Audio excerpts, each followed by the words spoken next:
이슈 털어주는 남자 김종배입니다.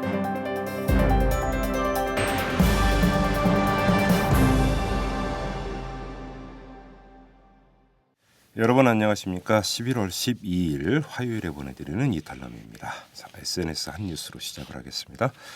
자, 박정호 기자 나오셨습니다. 어서 오십시오. 네, 안녕하세요. 네, 시작할까요? 네, 이정희 통합진보당 대표가 지난 9일 집회에서 박근혜 대통령을 박근혜 씨라고 부른 것을 새누리당이 막말로 규정하며 맹비판하고 있는데요. 예. 이 소식을 접한 많은 SNS 이용자들은 적반하장이란 반응을 보였습니다.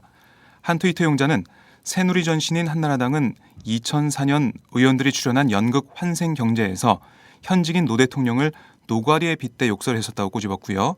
다른 이용자는 박근혜 씨라 부른 이정희 통합진보당 대표에게 석고 대죄해야 한다는 새누리, 지금이 조선왕조 시대이고 박근혜를 군주로 인식하고 있다는 증거이다라고 주장했습니다. 네. 페이스북에서는 대통령이 왕은 아니잖아요. 미국에선 미스터 오바마도 상당히 많이 쓰인다고 하네요. 라는 글과 대통령 뒤에 각하까지 붙이라 할 기세네 라는 의견이 있었습니다. 네, 알겠습니다. 자, 다음 소식은요? 네, 조영건 서울중앙지검장이 어제 자신에 대한 대검찰청 감찰의 무혐의 종결 소식을 접한 뒤 사건 지휘와 조직기강에 대한 모든 책임을 안고 검찰을 떠나고자 한다며 사의를 표명했는데요. 네. SNS 공간에는 검찰이 걱정된다, 사필 규정 등 여러 가지 의견이 있었습니다. 한 트위터 이용자는 원칙대로 법대로였으면 불법 불의는 죽고 본인도 살고 부하도 살 것을 이라고 지적했고요. 다른 이용자는 조영건 지검장은 사의했지만 왠지 영전할 것 같은데 라고 썼습니다. 네. 이번 사의 표명은 현재 검찰 수뇌부에 대한 검찰 내부 조직원들의 불만이 얼마나 심각한 것인지를 여실히 보여주는 것이라 생각한다라는 의견과 윤석열에 대한 압박일 수 있다. 조영건은 물러나려고 하는데 윤석열을 뭐하냐 하는 식으로 여론몰이를 할 가능성이 높다는 분석도 보였습니다. 알겠습니다. 자, 마지막 소식으로 넘어가죠. 네, 김학의 전 법무부 차관이 성접대 의혹에 대해 검찰에서 혐의 없음 결정을 받았는데요. 예. 특히 경찰이 증거 자료로 제출한 성접대 동영상에 대해선 화질이나 관련자 진술만으로는 정확한 신원을 특정하기 쉽지 않았다고 결론 내렸습니다. 네. 이에 대해 많은 SNS 이용자들이 석연치 않다는 반응을 보였는데요. 한 트위터 이용자는 이석기의 허접한 녹취록으로 내란 음모로 몰고 가고 최동욱은 신문기사 하나로 망신 주며 쫓아냈으면서 김학의는 동영상도 있고 피해자 진술까지 있는데도 무혐의인가? 라고 지적했고요. 네. 다른 이용자는 다들 많이 당황하셨죠? 검사가 처벌받으려면 법과 원칙대로 수사하거나 재산을 부풀려 신고하면 된다고 합니다. 이제 아셨죠? 라고 꼬집었습니다. 네. 재밌네. 동영상은 있지만 동영상 속 인물이 김학의인지 식별할 수가 없다고? 일단 공개 사이트에 올려봐. 나머진 사람들이 알아서 할 거야. 라는 의견도 있었습니다. 아니 피해자 여성이 확인을 했을 거 아닙니까? 네, 그런데 진술이 오락가락한다는 점을 들어서 신뢰할 수 없다고 결론 내렸습니다. 알겠습니다. 더 무슨 말을 하겠습니까? 네, 수고하셨습니다. 고맙습니다. 분노와 절망의 시대, 우울증 치료제가 필요하세요? 정치 때문에 시민들이 웃는 그런 세상을 바라세요? 변화하는 서울과 서울 시민의 삶. 정치가 즐거울 수 있다는 희망의 증거를 만나보세요.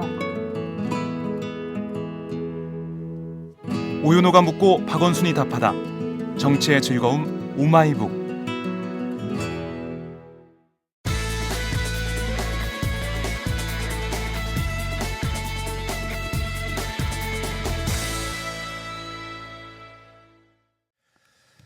네, 검찰이 윤석열 여주지청장 등에 대한 감찰을 벌여서 윤석열 지청장에 대한 최고 수준의 징계를 요구를 했다라는 소식이 전해졌죠. 자, 오늘은 이 문제를 비롯해서 좀 검찰이 좀 뒤숭숭한 것 같은데 이 문제를 좀 털어보도록 하겠습니다. 전화 연결할 분은 검사 출신이신데요, 김희수 변호사를 연결하도록 하겠습니다. 여보세요. 네, 안녕하십니까. 예, 안녕하세요. 검사 출신이죠, 변호사님. 네네. 네, 이 검찰이 상당히 뒤숭숭한 것 같은데 어떤 심정으로 지켜보고 계십니까?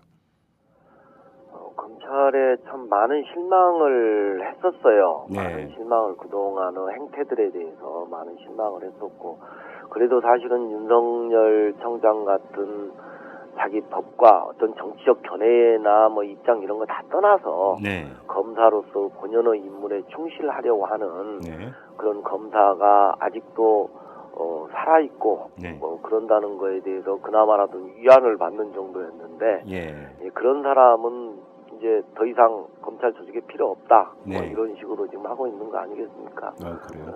좀 비참한 심정이죠. 좀 하나하나 좀 그러니까 짚어봤으면 좋겠는데요. 먼저 가장 원론적인 질문이 될 것 같습니다. 조영권 서울중앙지검장의 감찰을 요구를 해서 이제 시작이 된 거 아닙니까? 형식적으로는. 예, 그렇습니다. 자, 이 사안이 그 감찰에 들어가야 되는 사안이었다고 보십니까? 감찰의 사안은 맞죠. 사안은 네. 될 수는 있는데요. 예. 감찰이라고 하는 게 일단 독립적이고 공정한 어떤 감찰을 할 수 있다는 게 기본 전제가 돼야 되는데 네. 그게 전제되지 않는 상태에서 됐기 때문에 저는 처음부터 이건 공정한 감찰이 되지 못할 거다라고 지적을 한 적도 있었거든요. 예. 왜냐하면 구성원이라든가 감찰하는 구성원이라든가 예. 감찰을 하겠다는 의지 이런 게 있어야 되는데 사실은 가장 핵심적인 내용이 내부적인 무슨 절차나 이런 거였냐라기보다는 예. 사실은 그렇게 그 조영권 그 검사장이 무슨 야당 도와줄 일이 있냐 이런 식으로 이야기를 하면서 네. 이렇게 수사에 대해서 그것도 무슨 석방을 해라, 네. 압송을 돌려주라 이런 식으로 이야기를 하면서 그런 압력을 행사한 것 이게 과연 정당한 것인가? 사실 검사가 무조건 어떤 지휘 명령에 복종해야 되는 건 아니고 적법하고 정당한 명령에 복종해야 되는 거거든요. 네네. 근데 그런 것이 핵심적인 내용이었는데 그건 싹 빠져버리지 않습니까? 예. 싹 빠져버리고 아주 형식적인 것만 가지고 지금 문제를 삼고 있는 것이어서 네. 참 도저히 수용할 수가 없죠. 그 지금 변호사님께서는 그 애당초 이 감찰이 독립성과 공정성이 담보되기가 힘들었다 이렇게 평가를 하셨는데 일단은 감찰위원회에서 감찰을 진행을 한 거 아니겠습니까? 예, 그리고 이제 감찰위원 중에는 외부 인사도 포함이 되어 있고요.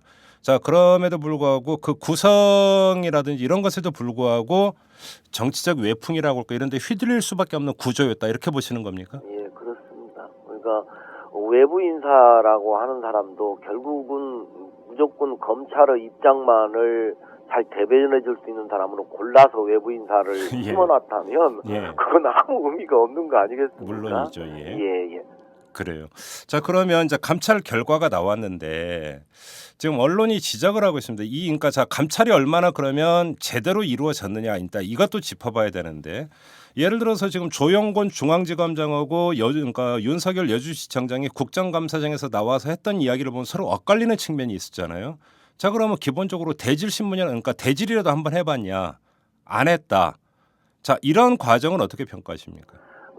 대질이라고 하는 게 반드시 있어야 되는 절차는 아니기 때문에 예. 저는 그것 가지고 문제 삼고 싶지는 않아요. 그런데 이게 분명한 게 지휘 명령 복종 관계에 있는 상관과 부하 직원이 있을 때게 예. 거기 그런데 수사하지 체포한 거 국정원 직원 풀어줘라. 네. 공소장 변경 하려고 그러는데 그것도 하지 말아라. 네. 압수물 빨리 돌려줘라. 이런 정황들만 보더라도 네. 그건 객관적인 팩트로 나타난 사실 아니겠습니까? 예. 그런 객관적 팩트로 나타나는 사실만 보더라도 분명히 외압이 있었고 수사를 방해했다라고 하는 것은 어느 누구라도 인정할 수 있는 사실이에요. 네. 그러면 결국 누구의 말을 신뢰할 수 있냐라는 거 아니겠습니까? 예. 실제로. 그런데 그런 객관적으로 드러난 사실들이 윤석열 그 팀장의 말하고 부합되는 증거들이거든요. 네. 그러니까 그것을 설사 대지를 안 했다고 하더라도 조영권 지금 검사장의 이야기가 전혀 신빙성이 없다는 결론은 충분히 낼 수 있는 거예요. 네. 근데 그렇게 하지 않았죠. 거꾸로 했죠. 예. 본말이 전도돼도 분수가 있어야 되는데 예. 그게 정말 납득할 수 없는 거죠. 한마디로 이번 예. 감찰을 저를 보면서 네. 한마디로 항복선언이다. 저는 그런 생각을 했습니다. 항복선언이라면 정권에 대한 항복선언이라는 예, 말씀이십니까? 권력에 대한 항복선언이고 예. 국정원에 대한 항복선언이다. 예. 시스런 일이다. 저는 그렇게 생각을 하고 있습니다. 알겠습니다. 사실은 이제 이거는 저희 이탈럼에서 여러 번 짚었기 때문에 별도로 여쭤보지는 않을 생각이었지만 그래도 한 번은 짚어드리는 게 윤석열 지청장에 대한 중징계를 요구했던 사유가 보고 누락. 그러니까 간단히 얘기하면 항명이었다는 거 아니겠습니까? 그런데 저희가 이제 이탈럼에서 짚은 바로는 두 가지 문제. 하나는 압수 체포영장을 그러니까 신청하는 과정에서 결재를 득하지 않았다. 그런데 이거는 특별수사팀장은 차장급이기 때문에 정결사항이다. 그래서 이거 항명이 될 수가 없다. 이런 지적이 이미 나왔고요. 또 한 가지는 공소장 변경과 관련해서는 결과적으로는 조영권 지검장이 동의를 하지 않았느냐. 그러면 그러니까 이 두 가지 항명을 구성하는 사유가 다 성립이 안 된다. 이런 지적이 그 전에 이미 나왔어요. 동의하십니까, 변호사님도? 저도 기본적으로 동의를 합니다. 예. 그러니까 아까도 말씀드렸던 것처럼 설사 그런 지시를 어겼다고 하더라도 네. 그것이 적법하고 정당한 지시여야 돼요. 예. 사람 죽여라고 지시했다고 그대로 하면 그럼 예. 면책이 됩니까? 네. 그런 판례들도 대법원 판례들도 여러 개 있어요. 아마 그런 지금 국정원 선거 개입 때문에 지금 문제가 되고 있지 않습니까? 기본적으로. 예. 그런 국정원 옛날에 선거 개입에서 위에서 지시해서 했다고 해서 그런 사건들도 똑같이 존재해요. 네? 그러니까 이게 지금 그렇게 적법하고 정당하지 않는 예. 그런 것들을 지시해놓고 그걸 듣지 않았다고 네. 그런다고 하는 것이 설사 검찰의 이야기대로 형식적으로 절차적으로 미비되거나 누락된 점이 있었다 하더라도 네. 징계할 가치도 전혀 없는 거죠. 예. 그렇지 않습니까? 그런데 또 역으로 보면은 윤석열 지청장의 증언에 따르면 조영군 중앙지검장이 야당 도와줄 일이냐 이렇게 발언을 했다는 것 아닙니까? 예, 그렇습니다. 이거는 검찰의 정치적 중립성을 현저하게 침해하는 발언 아닌가요? 그럼 그렇죠. 이것도 당연히 징계 들어가야 되는 거 아닌가요? 그러니까 지금 거꾸로 되는 거라고 예. 지금 누구나 생각을 하지 않습니까? 예, 열심히 일해보겠다는 검사한테는 벌 내리고 예. 하지 말라고 예. 그러니까 검사 이 길을 차라리 포기해라 이런 말하고 다름이 없지 않았습니까? 예. 검사 너 하지 마라고 했던 그런 사람들은 오히려 면죄부를 받았고 네. 그렇기 때문에 도대체 납득이 안 가는 거 아니겠습니까? 예, 알겠습니다. 이 감찰과 관련해서 마지막으로 하나만 더 질문을 드리겠습니다. 사실은 이제 우리 애청자 여러분께서는 지금 진행되고 있는 이 인터뷰부터 듣고 이제 그 뒤에 사정톡을 듣게 되겠지만 저희가 이제 녹음을 사정톡을 좀 미리 했는데요. 여기서 나온 이야기에 따르면 감찰위원회에서 윤석열 지청장에 대한 중징계, 언론 보도대로 정직 3개월 이런 게 결의가 이루어지지 않았다. 감찰위원들 사이에서 의견이 분분했고 결론이 내려지지 않았다. 이런 이야기가 나왔어요. 그런데도 어떻게 이렇게 밀어붙일 수가 있는 거죠? 아마 지금 이제 검사 징계법이 따로 있습니다. 네. 그래서 검사 징계법에 보면 검사에 대한 징계는 검찰총장이 청구하면 예. 또 이제 검찰의 법무부의 징계위원회가 설립돼 있어요. 네. 설치돼 있거든요. 예. 거기서 하도록 돼 있어요. 예. 그러니까 검찰총장이 그렇다라고 판단하면 예. 할 수 있는 구조예요. 그러면 감찰위원회는 뭐하러 둡니까? 그렇죠. 그러니까 허수아비로 두지 않으려면 예. 그걸 마치 허수아비처럼 이용하느냐 안 하느냐고 하는 것은 사실은 그 권력의 신뢰성이나 네. 기본적인 도덕성에 바탕을 두고 있는 것들이거든요. 네. 안 들어도 그만인 거예요. 예. 현행 법 제도로는. 예. 만약에 그러니까 권력을 가진 자가 검찰총장, 지금 검찰총장 대리가 하고 있지만 예. 이런 사람들이 이건 징계해야겠다. 예. 그 징계 사유라고 판단한다. 예. 하면 할 수 있다는 거죠. 허허. 예. 그래요. 그러니까 예. 형식적으로는 법에 어긋나지 않는 것처럼 보이는데 예. 실질적인 내용으로 들어가서 보면 예. 지금 이제 요 징계 그것도 이건 정말 잘못된 것이다. 거꾸로 되는 것이다. 네. 본말이 전도된 거다라고 이야기할 수 있는 것처럼 이 절차적인 것도 역시 마찬가지죠. 그래요. 감찰위원회에서 그런 이야기가 나왔으면 그걸 존중할 줄 알아야 되는 거 아니겠습니까? 그렇죠. 그리고 국민의 소리를 들어보고 예. 그래야 되는 건데 예. 지금 하는 태도는 검찰총장이 밀어붙이겠다는 건 법률적으로는 그렇게 하더라도 네. 문제는 없어요. 예. 근데 정말 웃기는 건요. 네. 그동안 검사에 대한 징계가 솜방망이 그런 어떤 징계라고 굉장히 비난받아 왔었어요. 맞아요. 예. 예. 그렇지 않습니까? 다른 언론에서. 예. 더 이보다 더 중요한 것도 그냥 그 경징계로 끝나고 그랬어요. 네. 근데 이런 사안이 중징계 사안이 된다고 하는 것 자체가 네. 그동안 또 행태하고도 도대체 맞지 않는 거죠. 예. 조금 범위를 좀 넓혀보죠. 지금 이 국정원의 대선 개입 사건을 수사해왔던 지휘 라인이 지금 전부 다 아주 초토화됐죠. 초토화됐습니다. 최동호 검찰총장은 혼외자식 문제로 그렇게 됐고, 그다음에 수사팀장 이렇게 됐고, 요번에 이제 부팀장까지 징계 대상에 올라가네 만에 지금 이러고 있습니다. 이것이 상징하는 바가 뭐라고 보십니까, 변호사님? 한마디로 네. 한마디로 니들 검찰총장도 날아가는데 네. 너희들 말 안 들으면 너희들 어떻게 되는 거 뭐 이렇게 보여주겠다 네. 이렇게 하는 거라고 저는 보거든요. 예. 검사들한테 니들 해쳐보여 일렬로 서봐. 예. 말 잘 들은 놈 이쪽으로 서고 예. 말 안 들은 놈 저쪽으로 서봐. 예. 그런 것하고 뭐가 다르냐라는 거예요. 예. 그렇게 업무에서 배제시키고 찍어내고 말도 안 되는 걸로 징계를 하고 네. 정말 저는 검사들한테 제가 아는 후배 검사한테도 그런 이야기를 했어요. 야 검사 배앓이도 없냐? 예. 정말 자존심도 없냐? 예. 검사 하고 싶냐? 예. 아이 저 때려치고 싶어요. 이런단 말이죠. 그러니까 검사들도 예. 지금 굉장히 자존심이 상할 겁니다. 예. 그러니까 그 대목에서 이걸 안 여쭤볼 수가 없는데 최동욱 그 총장이 물러내는 과정에서 평검사들이 잠깐 움직임을 보였다가 바로 조용해져 버렸습니다. 근데 이번에 윤석열 지청장 사건도 사실은 큰 사건 아니겠습니까? 그런데 평검사들의 움직임은 지금 포착이 안 되고 있어요. 자, 이 현상은 왜 이런 현상이 빚어진다고 보시는 겁니까? 가장 기본적으로 권력에 순치되어 있다라고 볼 수 있죠. 개개인으로 보면 그렇지 않다 하더라도 예. 그게 아무 의미 없는 거라고 하는 것들을 그동안 학습을 통해서 배워왔지 않습니까? 해봤자 소용없다 이런 겁니까? 예. 저는 그러게 가장 중요하다고 생각되고요. 사실은 이명박 정권 때 검찰이 완전히 망가지는 예. 극단적인 모습으로 가는 여러 가지 예. 그런 모습들을 보였는데 예. 그런 과정에서 사실은 권력의 말을 잘 듣는 놈들은 다 출세했어요. 네. 가령 MBC PD 수첩한 거 무죄 났다고 해서 징계받았습니까? 다 예. 출세하고 승진했죠. 예. 뭐 KBS 뭐 정현주 사장 그 예. 사건, 뭐 미네르바 사건, 예. 그거 아무도 징계받거나 뭐 이렇게 흠집 잡힌 사람은 없어요. 다 출세했거든요. 네. 그런 사람들은 다 출세하고 실질적으로 밑에서 일하거나 말 안 듣고 있는 사람들은 나와야 됐어요. 예. 그렇지 않습니까? 그러니까 검사들이 그런 모습들을 보면서 네.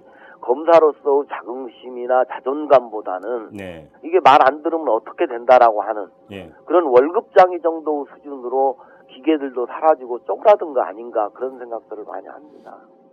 아, 답답하네요. 예. 자, 김진태 검찰총장 후보자가 이제 내일부터 청문회를 뭔가 거치게 되는데 기대할 바가 전혀 없다고 보십니까? 저는 뭐 기대하지 않습니다. 그래요.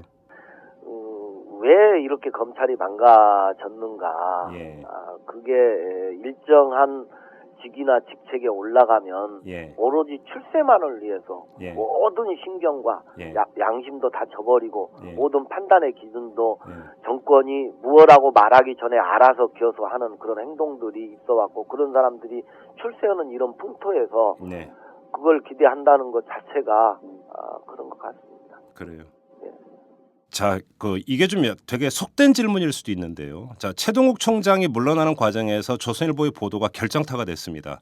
자, 조선일보 보도의 뒤에 무슨 뭐가 있네 논란이 많지만 아직은 확증은 안 됐으니까 일단 그 현상만 놓고 볼 때 검찰보다 언론의 힘이 더 센 겁니까, 변호사님?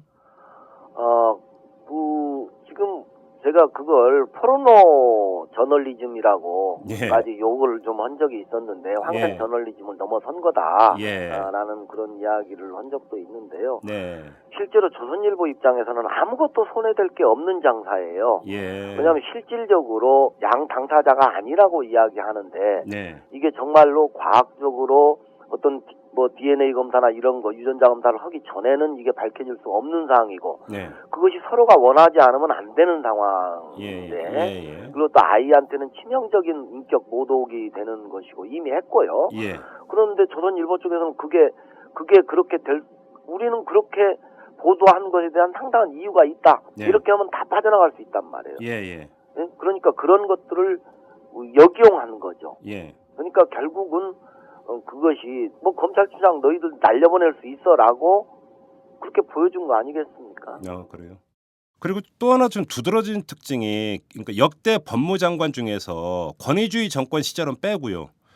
역대 법무장관 중에서 황교안 현 법무장관처럼 힘이 센 장관이 과연 있었을까 이런 생각을 한번 해보는데 왜 이런 질문을 드리냐면 노무현 정권 때 당시 천정배 법무장관이 김종빈 총장한테 수사지휘권을 한번 발동한 적이 있지 않습니까? 그때 검찰이 들고 일어난 걸 제가 기억을 하는데 그때하고 비교를 하면은 이게 법무장관의 힘이 엄청 센 것 같아요. 이 현상은 어떻게 받아들이십니까? 그러니까 권력의 한 라인이라고 보는 것 같습니다. 검찰 안에서. 그러니까 그만큼 권력의 한 라인이고 네. 그렇기 때문에 더욱 두려워하고 네. 자기 마음대로 그렇게 권력을 행사하고 그러는 거겠죠. 참. 마지막으로 이 질문 한번 드려볼게요. 윤석열 지청장 지금 버틸 수 있을까요? 계속? 저는 그때 최동욱 총장 사태에 대해서도 저는 버텨주길 바랐거든요. 예. 근데 버티지 못할 거라고 했어요. 예. 근데 윤석열 총장도 저는 지켜줬으면 좋겠습니다. 예. 왜냐하면 그런 사람들이 남아서 예. 그런 사람들이 사실은 검찰을 굉장히 사랑하는 사람이에요. 예. 검사 본연의 임무에 충실하고 예. 그런 사람들이 남아야 네. 검찰이 그나마 희망을 가질 수 있는 조직으로 남아있을 수 있는 거잖아요. 네네. 그런 사람들이 자꾸 없어지는 거예요. 예. 그런 사람들이 많이 남아서 검사와 기계 본래 검사가 정말 어떤 정의의 사도 같은 역할들을 하고 정말 말 그대로 공익을 대표하는 사람이 네. 돼줘야 되는데 예. 자꾸 눈치나 보는 사람들은 출세하고 위로 올라가고 예. 그렇게 올바른 일을 하고자 하는 사람들은 자꾸 잘라내고 예. 그냥 견디지 못하고 스스로 견디지 못하고 옷 벗고 나와버리고 예. 이런 사태가 반복되지 않으려면 예. 저는 정말 어차피 용기를 내서 자기도 징계받을 각오했다고 그랬거든요. 네네. 밝혔지 않습니까? 네네. 그러니까 이까짓 거 남 것도 아니고 좀 더 정말 의연하게 버텨서 네. 검사다운 어떤 그런 기계를 끝까지 좀 펼쳐줬으면 좋겠습니다. 알겠습니다. 자, 오늘 말씀 여기까지 듣도록 하겠습니다. 고맙습니다, 변호사님. 예, 감사합니다. 예. 숨어있는 이면의 진실을 털어드립니다. 이슈 털어주는 남자 김종배입니다.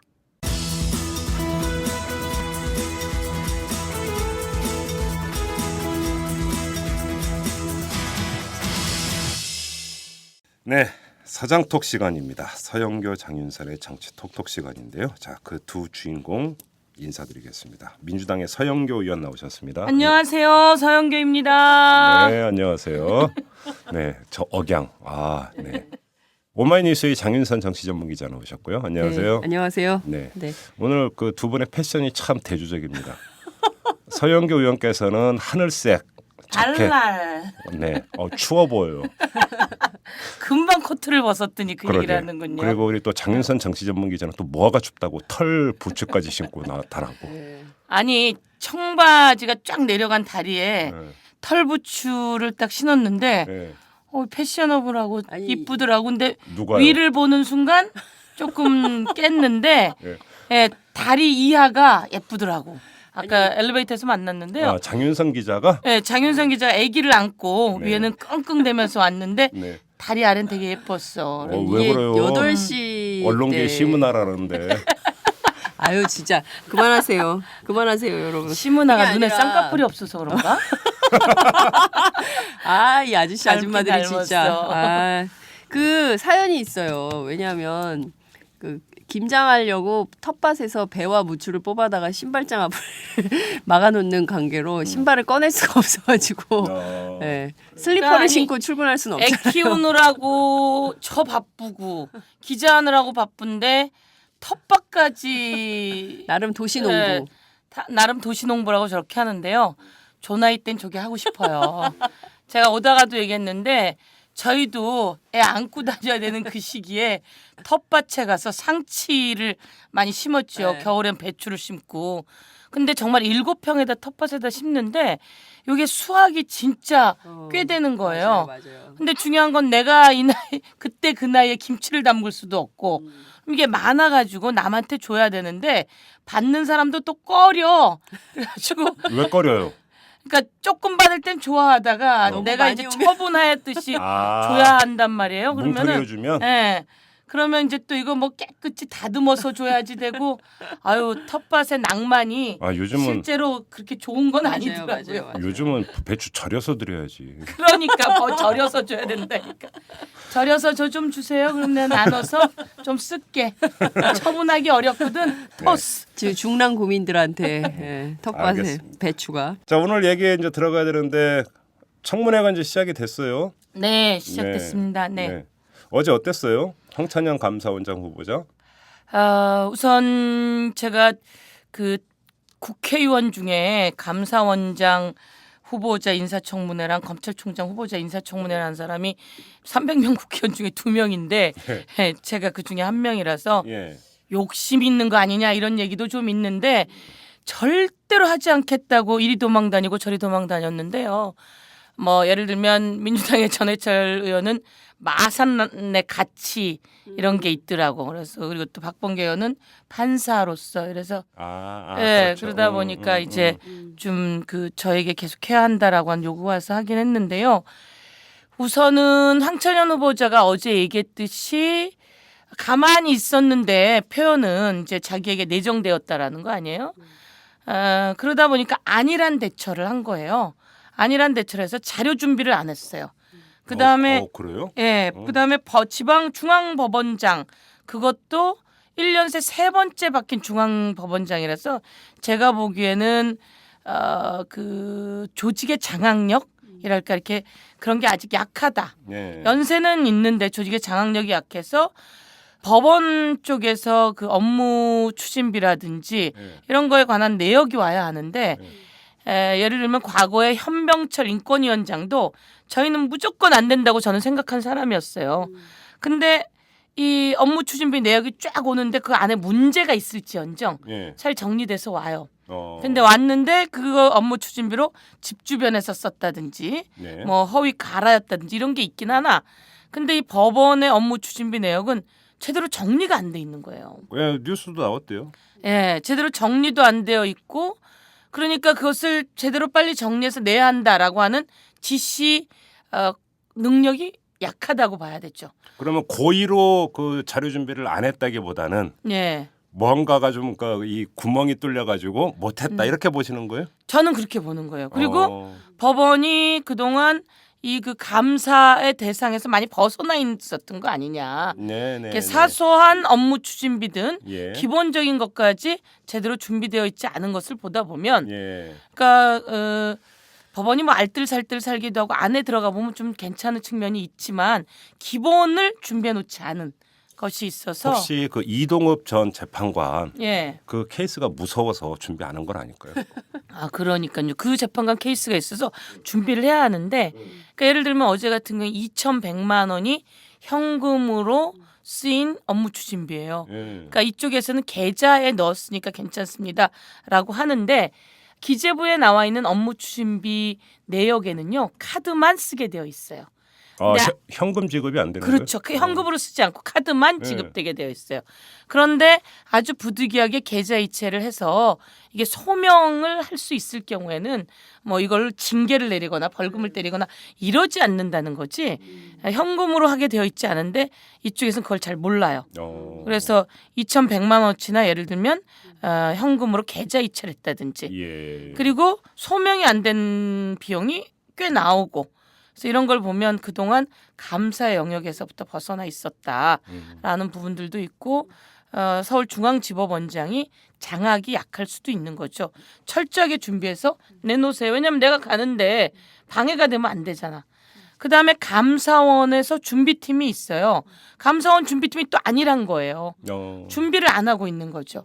그래서 준비팀장에게 전화를 해서 아니 어떻게 되신 겁니까? 왜냐하면 제가 법사위니까 저에게 토요일 날 밤 사람들이 물었거든요. 그래서 전화를 했더니 저희가 예결위에 들어가 있느라고. 아니 감사원장 준비팀이 예결위에 들어가 있으면 준비를 안 하고 있다는 거거든요. 감사원에서조차 자료 준비를 안 했다. 네. 감사원 안에서 네. 이 후보자 별로 안 좋아하는 거 아닐까요? 자주 바뀌는 감사원장에 대한 불편함도 있고요. 그다음에 이 후보자 성격이나 뭐 이런 것들도 그렇고 감사원 사람들도 우선 간을 볼 수밖에 없겠죠. 이게 어디에서 온 힘인가, 청와대에서부터 온 힘인가, 아니면 정말 이 인사 검증을 잘 통과하기 위해서 크게 나쁜 점이 없는 사람을 찾아낸 대상인가. 그렇다면 우리 감사원은 앞으로 힘을 가지고 감사를 할 수 있을까? 우리를 흔들어대는 사람은 없을까? 이런 여러 가지 고민을 할 수밖에 없어요.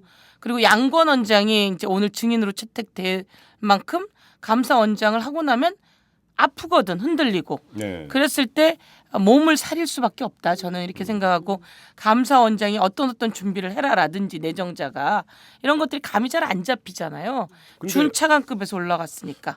본인은 그거에 대해서 뭐라고 합니까? 그 현직 법관이었다가 바로 직행하는 거에 대해서 본인은 뭐라고 하던가요? 전혀 뭐 사법부 독립에 네. 훼손된다고 생각하지 않는다 이렇게 얘기를 했죠. 표현은 그렇게 얘기하는데 속으로는 너무 놀라는 거죠. 내가 이렇게 높은 데까지 갈 수 있구나. 그러니까 제가 이런 생각을 하고 싶지 않고 이런 제기를 하고 싶지 않았어요. 근데 이제 왜냐하면 저는 감사원장 내정자라면 정말 추상과 같은 준비를 하겠구나. 예. 얼마 되지 않았지만 치밀하게 자기 관리를 할 것이다. 그 이후에도. 근데 그 능력이 보이지 않았기 때문에 예. 저는 지극히 실망을 한 거고요. 독립할 수 있다. 여러 가지 이야기를 하지만 실제로 저희에게 낸 자료에 10월 유신에 대해서 어떻게 생각하느냐라고 물었더니 감사원장 내정자로서 발언하는 것이 부적절합니다. 그러면 긴급조치 부적절합니다. 전부 다 이렇게 낸 거예요. 어허. 서울지방법원에서는 긴급조치나 10월 유신의 피해자들에게 그동안 잘못한 것에 대해서 판사로서 이 자리를 빌어 사과를 드립니다. 그리고 이 부분에 대해서 명예를 회복시켜드리고자라고 합니다. 라고 하는 후배 판사들의 판결이 지속적으로 나오고 있는데 이것을 눈치를 보는 거죠. 청와대 눈치. 그래서 사실은 어제 제가 그랬어요. 여지껏 조영호 재판관도 서기석 재판관도 황교안 장관도 모두 다 이 부분에 대해서 밝히고 갔다. 그래서 가서 전해라. 확실하게 밝히라고. 이 서면 자료에 나온 것처럼 이런 식으로 하면 안 된다고. 근데 마음속엔 이런 식으로 들어있는 거죠. 그래서 어제 답변에는 살짝 하고 가지만 그거는 위기 모면 아닐까. 어제 답변은 뭐 과도한 기본권 제한이 있었다. 그렇죠. 예. 네. 이런 얘기는 잠깐 했어요. 그게 이제 원래 이게 정답이거든요. 그동안 인사청문회 지나간 사람들이 발언하는 수준 정도예요. 네. 저는 어제 인사청문회 이제 현장에서 이렇게 보면서 기자들하고 그런 얘기를 했는데 이분이 자신에 대한 인사청문회잖아요. 고위공직자로서 그분이 이 역할을 직분을 수행할 만한 역량이 되는 것이냐 이것을 검증하는 자리인데 완전히 남 얘기하듯이 하는 거예요. 시종일관. 그러니까 예컨대 아까 뭐 자료가 부족했다고 자료 제출을 안 했다 이런 얘기를 했는데 어제 1시간 정도 파행을 했어요. 왜냐하면 자료 제출을 했냐 안 했냐 왜 거부했냐 뭐 거짓말하냐 안 하냐 뭐 이런 거 가지고 논란을 빚었었는데 근데 그때 이제 얘기하면은 감사원 안에 인사청문 팀이 있고 준비가 되는 대로 제출하겠습니다. 이제 계속 그 얘기를 하는 거예요. 근데 기자들이 보기에는 저분이 앉아서 자기 얘기를 해야 되는데 완전히 지금 남 얘기를 하고 있네. 이제 이런 비판을 굉장히 많이 했었고 하이라이트는 제가 보기에는 은행문 여는 시간이었던 것 같아요. 업무 추진비 관련해 가지고 이제 민주당의 김기식 의원님하고 이제 서영교 의원께서 계속 이제 문제 제기를 했어요. 그리고 왜 자료를 안 내느냐 이러고 어떻게 인사청문회를 제대로 할 수 있겠냐 막 이런 얘기를 하니까 누구죠? 새누리당 사무총장 출신인 서병수 의원이 위원장이죠. 인사청문 위원장인데 이분이 이제 왜 자료 제출을 안 했냐 그랬더니 은행문을 열면 곧바로 내겠다 이렇게 얘기를 한 거예요. 그랬더니 은행문 열었잖아요.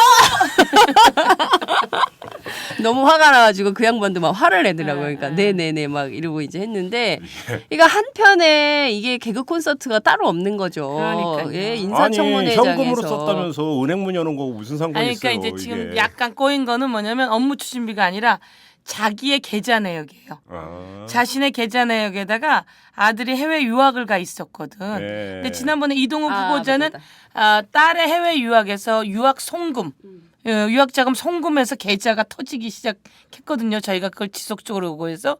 그래서 이번에도 이제 아들이 외국에 가 있었는데 2천만 원을 그 후보자가 돈을 줘서 카드를 썼다 그러면 사실 어떻든 외국에 나가 있으면 이걸 신고를 해야 되는데 그 송금 내역 이런 걸 내놓으라 그러니까 안 내놓은 거예요. 그럼 이게 은행문 열면 주겠습니다라고 사실은 그 전날 답변이 왔어요. 그 전날 답변이 은행문 열면 알려드리겠다. 은행문 열면 주겠습니다라고 답변이 오니까 김영주 의원이 은행문 열면 주겠다 그러는데 지금 안 왔는데 어떻게 됐는지. 그런데 후보자가 그걸 또 정신이 혼미한 상태에서 보고를 받았습니다. 은행문 열면 드리겠습니다. 이렇게 하니까 이제 서병수 위원장이 보고를 받았다니요. 자기 일을 자기가 챙겨야지. 그리고 지금 은행문 열었잖아요. 그래서 핫해지니까 이제 우리 장윤성 기자부터 기자들이 뛰어왔죠. 막 뛰어와서 그 현장에 그냥 바글바글하면서 다녀본 거죠. 감사원장 하면 제일 먼저 떠오르는 게 아까 잠깐도 나왔지만 추상이라고 하는 단어. 그렇죠. 맞아요. 예. 추상이 전혀 연상이 안 되는데 어떡하죠? 그러니까 부드러운 이미지에 예. 나이 든 예. 아주 어른의 이미지가 있어요. 예. 그러니까 아니 이게 나에게 이런 자리가 이제 왔네요. 이런 식의 이미지를 갖게 하니까 예. 제가 그냥 좀 그저 그 자리가 답답하더라고요. 좋으신 분인 것 같은 느낌이 들었어요. 그러니까 뭔가 감사원장으로서 정부 부처에서 벌어지는 도처의 잘못된 일들에 대해서 감시하고 뭘 잡아내고 이런 게 아니라 그냥 그 자리에 올라와서 인사청문 뭐 저런 거는 그냥 통과 의례지 이런 정도로 생각하는 느낌? 그러니까 뭐 조선시대 감사원이면 조선시대면 사헌부가 되나요? 그렇죠. 그렇죠. 사안부. 사헌부 대제하고 그렇죠. 엄청 네. 무서운 사람이었는데 네. 그렇지 않습니까? 네. 걸어 나가면서 기자들이 어땠냐 그랬더니 그냥 씩 웃으면서 나가시더라고요. 근데 그 뒤에 이제 이철호 의원이 때로 따라 나왔어요. 새누리당 간사인데 그러니까 기자들이 좀 어떠냐고 그랬더니 민주당 야당이 저렇게 작정하고 정치화하려고 하는 데는 도리가 없다 이렇게 얘기하고 가더라고요. 그래서 그러니까 완전히 무슨 그러니까 그 인사청문회를 국회의 기능으로 받아들이는 것이 아니라 하나의 어떤 정치 쟁점화하는 마당으로 인식하거나 생각하는 게 아닌가. 새누리당은 그것도. 준비를 하나도 안 해왔어요. 그분들은 하나도 안 해왔는데 국정조사 할 때도 그랬어요. 네, 그 자료 제기를 하니까 말을 못 하는 거예요. 왜냐하면 자료가 자기네한테도 제대로 안 왔거든. 그러다 이제 이철우 의원이 어떻게든 보호를 좀 해줘야 되겠다 싶은 거예요. 근데 이 감사원장이 젊은 시절에 위장 전입을 해요. 아, 예. 근데 위장 전입이 2건 있는데 위장 전입에 대한 해명이 이해가 안 되는 거예요. 어떻든 우리는. 그래서 이제 위장 전입은 잘못했다. 나중에 시인했죠. 공무원으로서 정말 잘못된 일이다라고 얘기를 해서 평범한 서민은 그렇게 위장 전입 안 한다.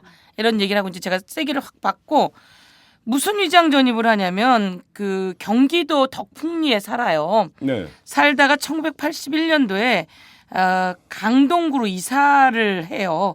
남편과 부인이 같이. 그러니까 부인의 친구 집으로 주소를 옮기죠. 네. 주소를 옮기는데 한 3개월 정도 옮겨요. 근데 우리가 이해가 안 가는 거죠. 근데 부인이 산부인과를 다니기 위해서 그쪽으로 옮긴다는 답변이에요. 산부인과를 네. 다니기 위해서. 당시에 이제 당시에는 지역 조합이 있고 그다음에 직장 조합이 있었어요. 근데 이제 이 사람 표현은 서울에 있는 지역으로 와서 순천향병원에 있는 친구가 있는 수석 간호사로 있는 곳에 부인이 산부인과를 가겠다 이렇게 생각해서 주소를 옮겼다고 해요.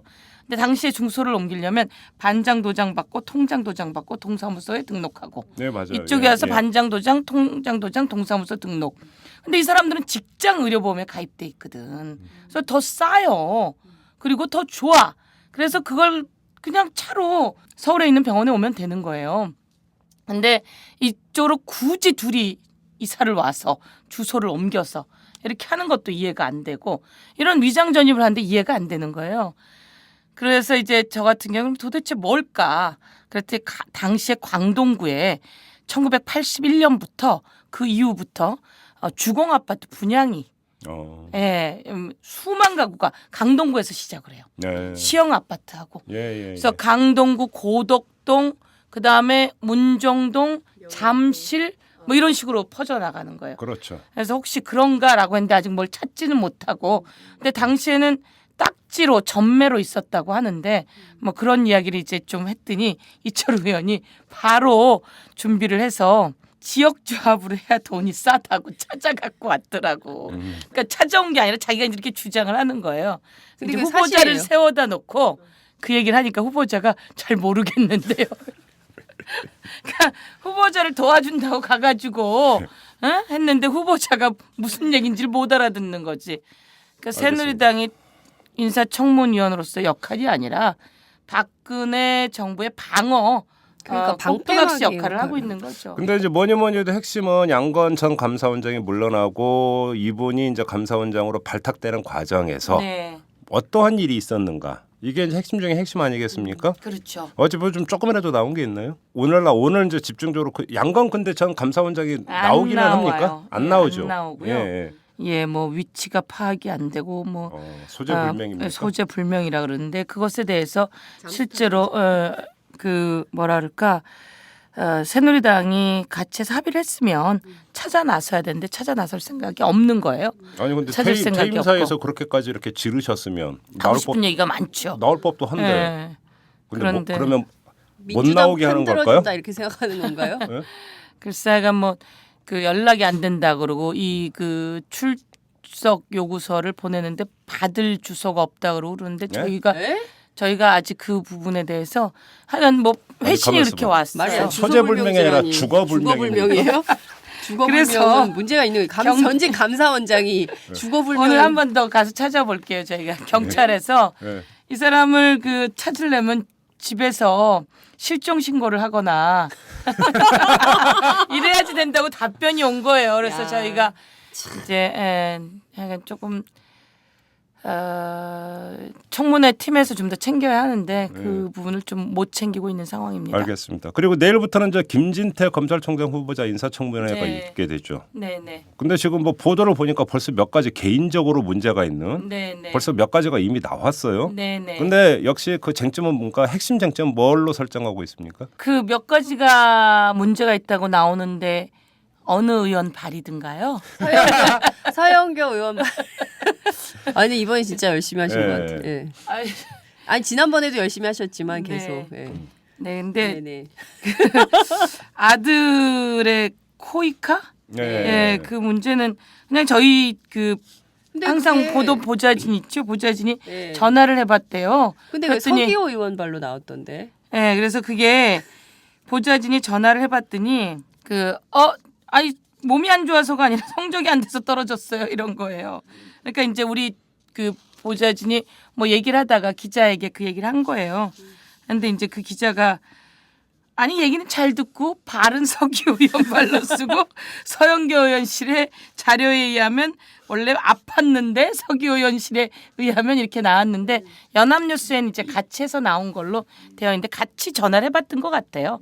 그래서 뭐 누구 발로 나왔든 뭐 한쪽 두 쪽 다 나오긴 했는데 그래서 이제 그런 거에서부터 잔잔한 거에서부터 시작은 되는 것 같고요. 이쪽도 마찬가지로 감사원장하고 똑같이 누구의 그 입김이 제일 세게 작용한 내정자이냐. 그렇죠. 그리고 정말 감사원장도 그렇고 중립을 지킬 수 있느냐. 그렇죠. 그리고 추상처럼 청와대까지 감사 다 할 수 있느냐. 그리고 감사원장은 검찰 직무감찰까지 할 수 있느냐. 이런 것들이 오늘 또다시 쟁점이 될 거고요. 검찰총장도 김기춘의 그 수족과 같다는 이야기가 있다. 이런 부분들이 다시 한번 그 이야기를 해서 중립성을 지킬 수 있는 자리라고 하는 것들을 봐야지 되고요. 그다음에 그동안 판결 내린 것이라든지 그리고 그 사이에 그 검찰이 진행한 이번 감찰에 대해서 어떻게 생각하는지 뭐 이렇게 표현을 해요. 문재인 후보는 소환하고 김무성 의원은 소환하지 않은 것에 대해서 어떻게 보느냐라고 물으면 단호하게 이것은 형평성에 어긋난다라고 답할 것이다. 라는 뭐 이야기들을 하고 하는데 그건 당연히 형평성이 어긋난다고 누구나 답하는 거고 그런 게 아니라 이런 감찰 부분 같은 경우에 대해서 정말 제대로 해줄 수 있는지 답변을 할 수 있는지 이런 것들이 관건인 것 같아요. 근데 오늘 그 신문을 보니까 재미난 게 또 하나 실렸던데요. 네. 황찬영 감사원장 후보자, 김진태 검찰총장 후보자 예, 그 두 사람의 두 아들이 예, 공교롭게도 네, 삼성전자에 같이 다닌다면서요. 그렇다 그러더라고요. 이게 그러면 아니 물론 우연의 일치일 수도 있죠. 그거는 네. 어떻게 보세요? 그래서 예를 들어서 그러니까 그 왜 제가 이 질문을 드리냐면 이전에 그 고위 공무원의 자제가 참 공교롭게도 병역 면제 비율이 높다. 일반 국민의 평균 면제율보다 뭐 기업 입사율이 이거는 높다. 너무나 익숙한데 공교롭게도 예, 그러니까 국내 최고 기업이라고는 삼성전자에 같이 다니더라. 이것도 참 재미난 대목이기 때문에 한번 여쭤보는 거예요. 이 양쪽에다가 네. 이제 삼성에다가 양쪽 사람들의 자제들에 관한 그 요구서를 저희가 보냈죠. 그래서 그 요것을 보낸 방은 저희 방밖에 없어요. 예. 아 오늘 완전히 동무대요 지금. 아니 그래서 제가 네. 저희 비서진한테 네. 한쪽은 알았죠. 그러니까 김진태 후보자의 아들은 삼성에 다닌다는 걸 알았는데 황찬현 후보자의 아들까지 삼성을 다닌다는 건 몰랐어요. 예. 근데 이제 우리 쪽에서 다 간 거예요. 그래서 저희 애들한테 어떻게 알았냐 했더니 쭉 서핑하다가 그걸 찾아냈다면서 보낸 거예요. 그래서 네. 저희가 요구한 것은 입사할 때 성적표. 예. 그래서 이 성적표가 다른 친구들의 성적표하고 비교해서 그 뭔가 혜택이 있지 않느냐라고 하는 걸 요구했는데 요거는 뭐 개인정보상 뭐 다른 친구들의 성적과 비교해서 낼 수 없다라고 이제 답변이 네, 왔더라고요. 네, 그래서 네. 하여간 양쪽이 같이 다니고 황천현 후보자는 딸이 또 SK를 다녀요. 그래서 이제 그쪽에도 저희가 그 질의서를 보냈는데 실제로 그 딸아이의 성적표를 내라. 사실 이렇게 냈어요. 왜냐하면 입사할 때 황찬현 후보자는 SK 관련해 가지고 과징금을 풀어줘요. 아 그런 일이 있었어요. 예, 그런 것들에 대해서 공정위가 과징금 5억을 예. 그 부과해야 된다라고 한 것과 그 다음에 그 전에 또 그 SK에 대해서 119억.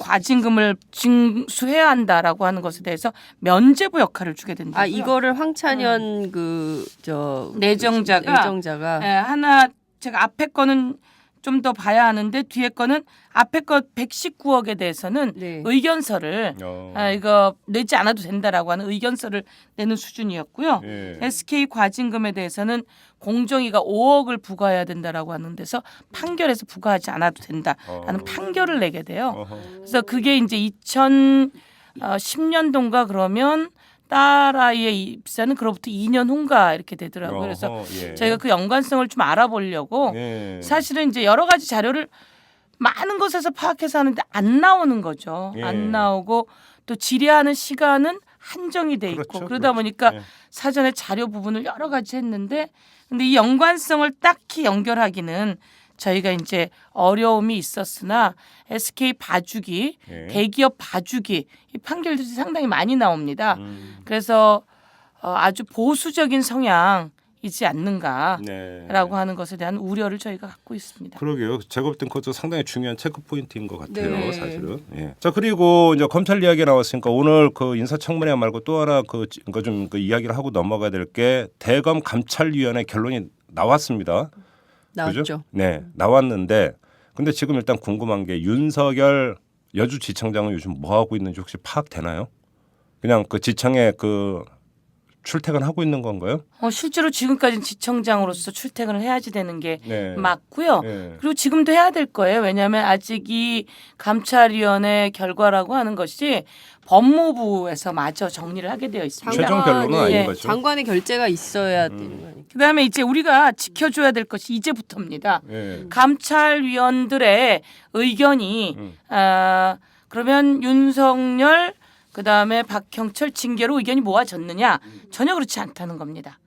아 감찰위원들 안에서 그렇죠. 아 의견이 그렇지 갈렸다고? 않다는 겁니다. 그럼요. 어허. 예. 그래서 오늘 이제 아주 중요한 포인트고요. 예. 감찰위원회 감찰위원들의 의견은 갈려 있었습니다. 어허. 그리고 감찰위원들은 그 징계에 동의해서 하나로 의견을 모은 적이 없습니다. 그래요? 예, 없습니다. 그리고 오늘 그 기사들이 어제 밤부터 예. 기사가 그런 내용이 좀 들어 있을 겁니다. 그리고 그 실제로 이제 뭐 예를 들면 보수 신문의 아이콘이라고 하는 조선일보도 오늘 사설에 절차의 위반을 지적한다면 수사 의혹도 충분히 제고해야 한다라는 얘기를 실게 됩니다.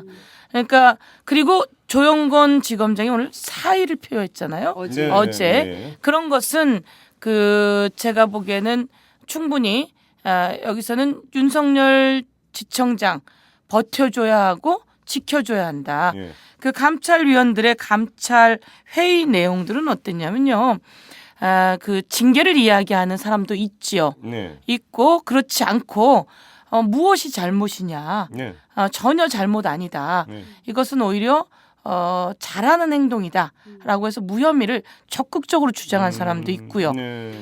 조영건 지검장의 이야기처럼 이게 절차의 그 위에 지휘 감독을 조금 벗어났다라고 하는 이 얘기를 한다면 그렇다면 그 조영건 지검장의 외압 그리고 직권 남용도 문제 제기해야 된다.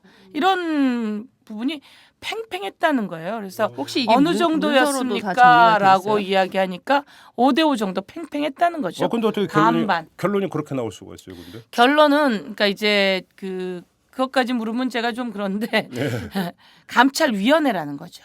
그렇죠. 그러니까 이제 어떻든 그 감찰위원회의 결정, 감찰위원 한 번도 합의를 안 본 적은 없다는 거예요. 그래서 그 이름으로 감찰 결과를 냈는데 예를 들면 부패 검사, 비리 검사, 성스캔들 검사 여기서 감찰위원회가 합의를 보고 내는 거죠. 근데 이거는 감찰위원회가 절대 합의 볼 수 있는 내용이 아니었기 때문에 합의 보지 않고 해산한 거예요. 네. 그런데 그렇게 나왔고요. 그래서 감찰위원들은 어떻든 자신들의 의견이 이렇지만 검찰이 그것을 그냥 간다면 거기에 대해서 뭐 이렇게 제지하거나 이럴 위치는 아닌 거죠. 그래요? 네. 그렇지만 명분은 뚝 떨어지는 거죠. 검찰의 명분이. 이 말씀하신 대로 5대5로 의견이 갈려서 이 의견 감찰 보고서 의견이 올라가면 이걸 가지고 이제 황 법무부 장관이 판단을 내려서 결정을 해야 되는 거잖아요. 징계에 네. 대해서. 근데 이제 지금 얘기는 최고 수위 뭐 나오고 있잖아요. 네. 그럴 때 만약에 황 장관이 최고 네. 수위로 결론을 낸다고 하면 네. 그러면 어떻게 되는 겁니까? 최고 수위를 내라고 위해서 원래 지시가 내려오지 않았을까요?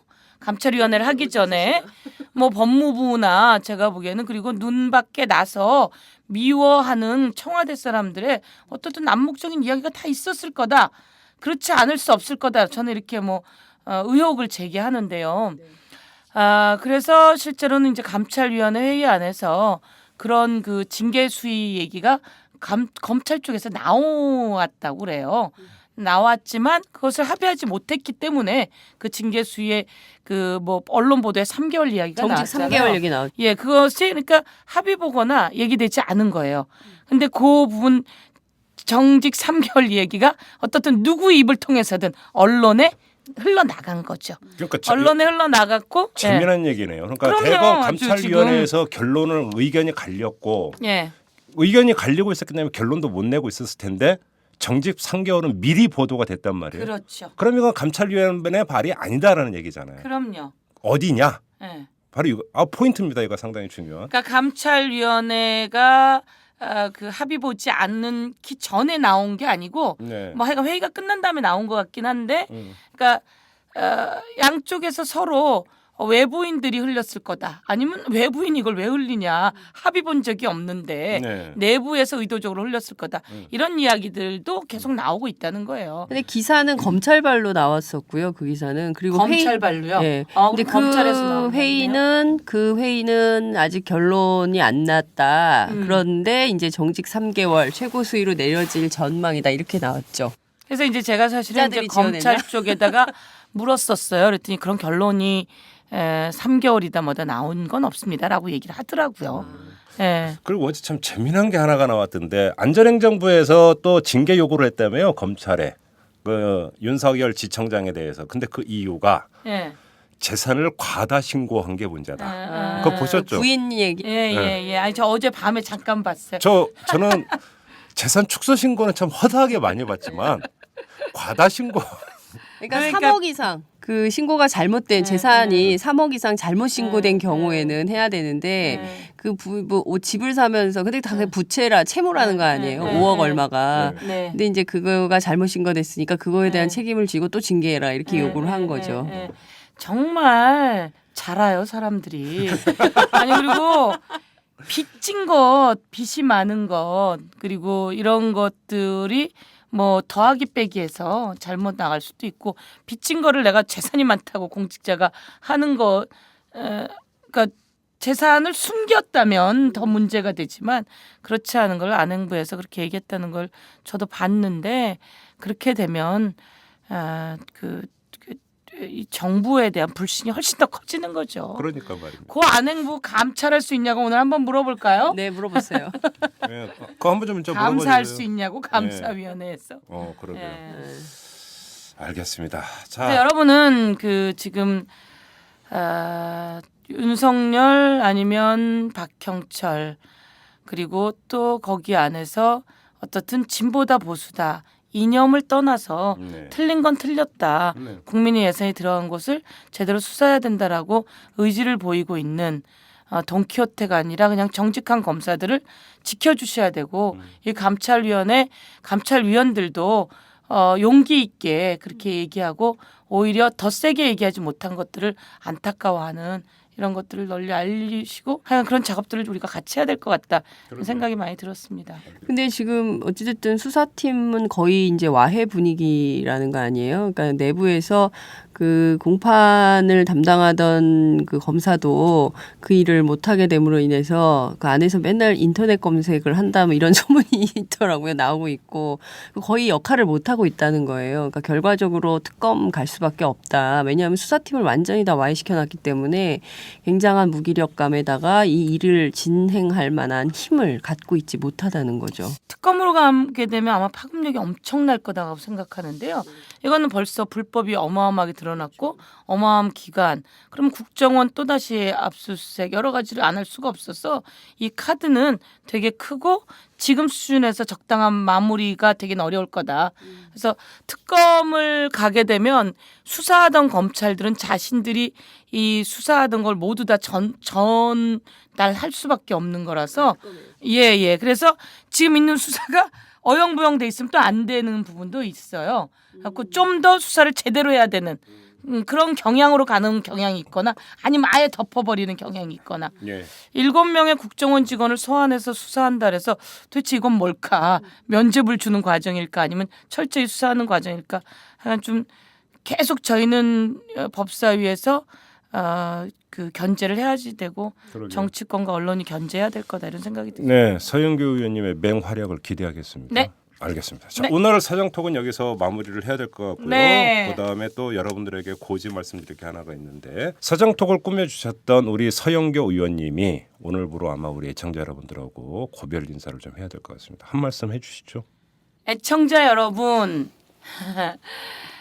그 서장톡이 이제 3개월하고 2번 정도 된 것 같습니다. 애초에 제가 기한을 좀 정하자고 했습니다. 왜냐하면 여러분에게 얼마나 잘할 수 있을지 사실은 먼저 두려움이 앞섰었는데요. 그동안 여러 회에 걸쳐서 잘해온 것 같습니다. 잘 들어주셔서 감사하고 잘못한 게 있다면 널리 이해해 주시고 더 잘할 거라 격려해 주시고 저는 지역에 다니면서 또 시청 앞에서 그리고 곳곳에서 이 서장톡을 이털남을 잘 듣고 있다는 많은 분들을 만나고 그리고 격려를 들으면서 하루하루 행복했습니다. 그리고 오늘 이 자리에 와서 다시 한 번도 얘기하지 못한 거지만 김종배 기자의 그 폐부를 파고드는 듯한 질문 나중에 다시 한 번 더 들을 때마다 그래서 정말 좋은 그 진행자구나라는 생각을 한 번 더 해보고요. 떠나는 마당에 좋은 소리 해야죠. 네. 그리고 또 왠지 그 말씀을 하니까 좀 아까 그 얘기가 평가가 거짓 평가 같잖아요 지금. 아니요. 그래서 정말 왜 김종배구나라는 생각을 다시 한 번 더 했습니다. 그리고 우리 장윤성 기자님 밝고 명랑하고 그리고 언제나 정의로운 그녀를 바라보면서 저는 새로운 에너지를 얻습니다. 제가 국회에서 더 열심히 뛰겠습니다.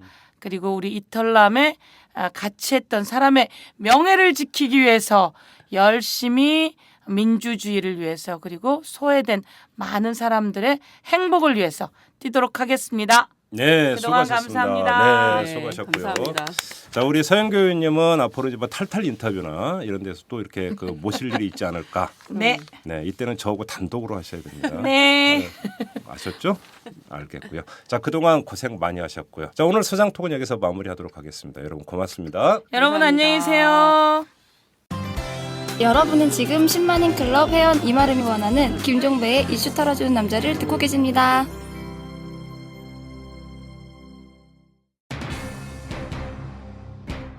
네, 앞서서 김희수 변호사의 말씀이 여운이 많이 남습니다. 이 검찰의 윤석열 여주지청장에 대한 중징계 요구 이거에 대해서 김희수 변호사는 항복선언이다. 권력에 대한 항복선언이다. 이렇게 규정을 하면서 수치스럽다는 표현을 썼는데요. 여기에 뭐 더 토를 달겠습니까? 그런데 현직에 있는 검사들이 과연 그걸 정말 수치로 느끼고 거기서 분노하고 행동할 수 있는지 이거에 대해서도 김희수 변호사는 그렇게 밝게 전망하지 않았다는 음울한 현실도 함께 전해드리고 환기시켜드려야 될 것 같습니다. 자, 오늘 방송은 여기서 마무리하도록 하겠습니다. 여러분 고맙습니다.